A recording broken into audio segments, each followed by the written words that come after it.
Всем привет! Вы на канале В Хоккее. Сейчас мы посмотрим финал чемпионата мира по хоккею 2008 года между Россией и Канадой. Сборная России не выигрывала мировой чемпионат с 1993 года, где капитаном команды был главный тренер сборной команды образца 2008 Вячеслав Быков. В полуфинале наша команда разгромила 4-0 финнов, а канадцы обыграли 5-4 шведов. Главным тренером Канады был титулованный Кен Хичкок, и, возможно, на этом чемпионате мира у Канады был сильнейший состав за все время. Состав сборной России тоже приличный. В воротах, усиливший сборную по ходу чемпионата, великолепный Евгений Набоков. Перед этим финалом у России вместе с СССР было 23 победы на чемпионатах мира, у Канады 24. Не забудь подписаться, если помнишь тот сумасшедший финал. Сегодняшний финал уже вошел в историю. Впервые в решающем матче лицом к лицу сойдутся сборные России и Канады. Канадцы всегда мощно начинают игры, но уже на второй минуте Сергей Федоров прошел по краю, отдал за ворота Овечкину, а тот резко переправил на пятачок Семину. 1-0. Они понимают, что в контратаке сильнейшая команда на чемпионате мира — это Россия. И они уделяют сегодня огромное внимание именно и обороне. Гол! Шайба в воротах! Александр Семин после великолепной передачи Сергея Федорова из-за ворот открывает счет в этом матче 1-0. Уже на второй минуте наша команда выходит вперед. Блестящее начало. И вот то, чего опасались канадцы, они получили сейчас, потому что они видели, как играет наша сборная, и понимали, что контратака нашей сборной сильнее, чем на чемпионате. И вот мы ее провели. Даже не Федоров, это Александр Овечкин после блестящего прохода Федорова вдоль борта выдал передачу на партнера. После этого канадцы сразу же получили численное большинство, и когда наш игрок уже вышел со скамейки штрафников, Бёрнс обманным движением убрал Сушинского и вонзил шайбу в ворота. 1-1. Играют россияне, но Бёрнс катит на ударную позицию, ложится под шайбу Максим Сушинский, объезжает его Бёрнс и шайбу в ворота. Не устояли, не додержались. 1-1. Но это еще не конец. Но это еще только начало. Просто ребята слишком стараются помочь Набоку. Вы видели? Ну, не было крайней необходимости ложиться под шайбу. Ну, далековато убежал сейчас защитник Прошкин со скамейки штрафников. Он должен был играть как раз на этом месте. Это только от желания как следует помочь нашему вратарю. Ничего страшного нет. Давление Канады в первом периоде нарастало. Куниц оставляет шайбу Сен-Луи, и тот непостижимым образом попадает в штангу. И шайба после этого как будто растворилась под Набоковым. И контратака канадской команды катится на пятачок. Какой момент, и все-таки арбитр разводит. Не было заброшенной шайбы, но там, понимаете, еще прямо в Евгения Набокова въехали. И вот он сейчас лежит и... Потерял. Дай бог, чтобы все было нормально. Евгений Набоков в этом столкновении. Канадцы прессингуют главного арбитра, требуя его отправиться смотреть. Ну, даже если посмотреть, там не было гола, арбитр был рядом. На 10-й минуте Сушинский ошибается в середине площадки, и Куниц молнией ворвался в зону России и мощнейшим щелчком расстрелял Набокова. 2-1. Здорово Сушинский. Но вот здесь, правда, его обокрали, и не очень здорово все закончилось. Куниц забрасывает вторую шайбу, но прострелил Евгения Набокова. Увидел Сушинский удар. Приготовился к встрече, но затем на секунду, уйдя из-под этого силового приема, потерял Максим концентрацию, чего категорически нельзя сделать в матчах против Канады. И налетевший Куниц подхватил шайбу, продвинулся к воротам и расстрелял их. Второй гол Куница. Тут же Зиновьев блестяще обыграл Бёрнса и бесхитростно бросил прямо во вратаря. Ну как же он не увидел Ковальчука? Илья недоволен исходом момента. Здорово! Зиновьев на перехвате! Мощнейший бросок! И шайба все-таки не пролетает между щитков Кэма Уорда, хотя на мгновение канадский голкипер вздрогнул. После этого у сборной России была целая россыпь удалений. Канадцы играли в формате 5-3, и Брэд Бёрнс с передачи Сен-Луи с пятачка оформляет дубль 3-1. Вячеслав Быков берет тайм-аут. Касание. Он делает передачу на своих партнеров, пытаясь растянуть и утомить игроков российской команды. Не получается бросок у Гитли, но Сан-Луи дальше на пятачок, и все тот же Бернс пробивает Евгения Набокова. 5-3 стандартная хоккейная ситуация. Команда высокого уровня должна ее реализовывать, что канадцы и сделали. Еще 3 минуты 33 секунды мы будем играть 4-5. Первый период закончился удалением Патрика Шарпа. В начале второго периода сборной России предоставился шанс поиграть в большинстве. Первый период на этом закончен. 3-1. Сборная Канады впереди, наказав россиян за ошибки, которые были в действиях нашей команды в первом периоде. Этот шанс на второй минуте второго периода сборная России использовала. После неточного броска Корнеева в одно касание с лета забивает блестяще проводящий тот чемпионат Александр Семин. Отвечает также дублем Бернсу 3-2. Эмьюз не пускает шайбу к Александру Овечкину, который там пытается столбить на пятачке. Корнеев мимо ворот. И гол! Гол! Александр Семин делает дубль! И, ну что, повезло здесь нам. Отличный отскок от лицевого борта получился, но каков Семин? Его шанс был в одном: мгновенно произвести этот бросок, пока не восстановил свою позицию в воротах Кэм Уорд. И Семин это сделал. Исключительно поточный бросок. Семина, вот видите, под перекладину, ведь все, весь низ перекрывал Уорд. Ну, намного легче теперь. Теперь надо атаковать, не давать играть на зоне. Первое же удаление канадцев мы реализовали. Канадцы не были столь активны во втором периоде, как в первом, но в середине второй 20-минутки Дэнни Хитли с передачи Гетцлофа классно бросил в ближний угол.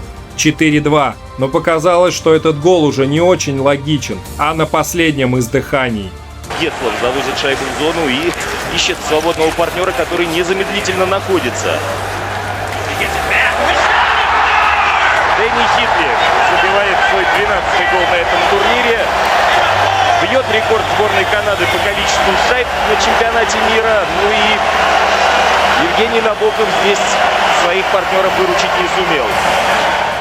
Уорд отбивает бросок Ковальчука, и первый на шайбе Андрей Марков. Как он здесь не забил, не ответит и он сам. А гол очень нужен был. Ковальчук подхватывает шайбу, бросок в дальний угол, и надо добивать! Ой, Андрей Марков не попадает в пустые ворота. На этом второй период закончился, и во втором перерыве, как сейчас известно, происходило много интересных вещей в раздевалке сборной России. Вплоть до того, что Сергей Федоров обратился лично к Вячеславу Быкову о переходе игры в 3 звена для ускорения темпа. Было бы нам легче в периоде третьем, но тем не менее, что тогда нужно было забивать 2 шайбы, что сейчас, а лучше 3, чтобы для гарантии. Сборная России все больше и больше владела инициативой, и вновь удаление Шарпа. Овечкин прекрасно разобрался с шайбой, скинул за спину Ковальчуку, и тот фактически по центру расстреливал Уорда, но в угол не попал. Надо было забивать. Но не в плюшку. Ковальчук! И вновь Кэм Уорд. Ну, обязан Илья забивать эти моменты. Мы видим, что очень переживает Ковальчук. Ну, идеальная ситуация для броска. Ближе к середине третьего периода очередная атака сборной России принесла успех. Тютин по краю отдал Семину. Александр заходил на хет-трик, но попал в канадского игрока. А на подбор первый подоспел заменивший только что Сергея Федорова Алексей Терещенко и аккуратно послал шайбу между ног Уорду.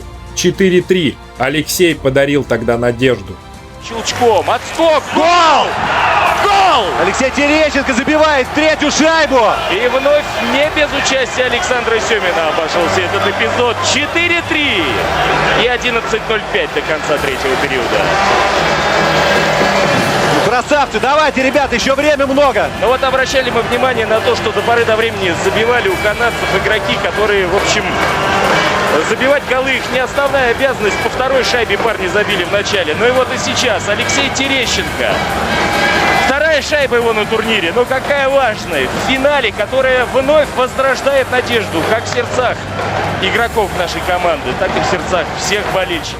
Играть оставалось еще много, и через 6 минут Прошкин подхватил шайбу в середине после серии рикошетов, завез ее в чужую зону и, падая, передал снаряд Ковальчуку.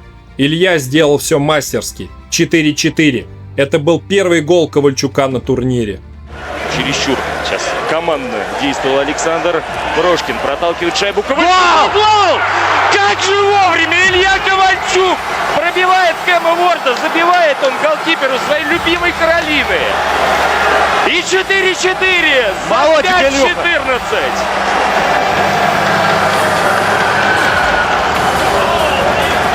Мы долго ждали, когда ты забьешь. И ты забил в самый нужный момент. 4-4, дорогие друзья. Илья Ковальчук. Ну сколько? Раз 6 он сегодня атаковал. Критиковали мы его, Сергей Наилевич, за то, что, может быть, чересчур он берет игру на себя. Но здесь, в доме к Уорду, шайба залетела. И радость Ильи абсолютно понятна. Это настоящий хэппи-энд. Жизнь лучший драматург. Не забить ни одного гола. Пропустить полуфинал из-за дисквалификации и забить. Оставшиеся 5,5 минут прошли спокойно. Все ждали овертайм. Матча 60 минут не хватило соперникам, чтобы выявить сильнейшего в финале чемпионата мира по хоккею. На второй минуте овертайма Рик Нэш в своей зоне выбросил шайбу за заградительное стекло. Тогда за это уже давали удаление. Судьи какое-то время совещались, но в итоге отправили Нэша на скамейку штрафников. Вот он шанс. Из средней зоны шайба вылетает перед воротами Кэма Уорда. Тут еще клюшечкой так ее продлевает движение Овечкин. Стартуя с места, не сумел. А вот это 2 минуты. И арбитры. Арбитры собираются удалять, но Лайсман подъезжает и почему-то показывает, что было касание. Хотя один главный арбитр сказал, чисто было 2 минуты удалением. Просит успокоиться сейчас один из лайнсменов. Очень горячо что-то доказывает одному из главных арбитров, Шейн Доун. Ну, конечно. Это важнейший момент игры. Будем мы играть 4-3 или нет? Ну и Сергей Федоров, Алексей Морозов на правах капитана подъезжает. Очень многое сейчас зависит от этого судейского решения, но и не показывают нам повтор. 2 минуты. 2 минуты. Сборная России в ближайшее время проведет в большинстве. Рик Нэш отправляется на скамейку штрафников.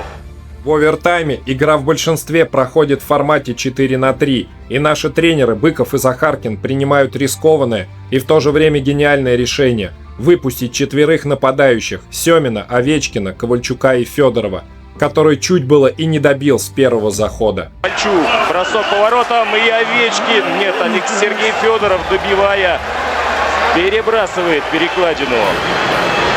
Но сейчас идет обсуждение, от кого шайба улетела за пределы поля. Ну а через 20 секунд Сергей Федоров вошел в чужую зону, отдал подкидку на Ковальчука.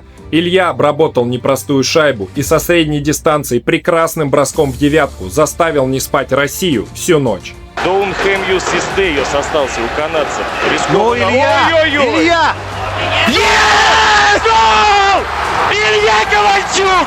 Я не верю своим глазам! Это хэппи-энд в Голливуде! До такого додуматься не смогли! Жизнь лучший драматург! Илья Ковальчук забивает победную шайбу! 5-4! Сборная России спустя 15 лет становится чемпионом мира! Илья Ковальчук слабо проводил данный чемпионат, не забив до финала ни одной шайбы, а в полуфинале и вовсе не принимал участие из-за дисквалификации, полученной в четвертьфинале. Сборная России разгромила финнов без Ковальчука. Общественность призывала Вячеслава Быкова не ставить Илью на финал, но Быков поступил иначе. В итоге Ковальчук, оформив дубль, принес сборной России такую долгожданную победу на чемпионате мира на родине хоккея Канаде. Стоит отметить Евгения Набокова, который на наше счастье вылетел из Кубка Стэнли и тут же согласился приехать в сборную. Ведь по ходу чемпионата наша команда из-за травм потеряла 2 основных вратарей – Еременко и Варламова. Впоследствии Набоков провел шикарно все свои матчи и заслуженно попал в символическую сборную турнира. Ставьте лайки, если помните свои эмоции в той великой игре, и подписывайтесь на канал. До свидания.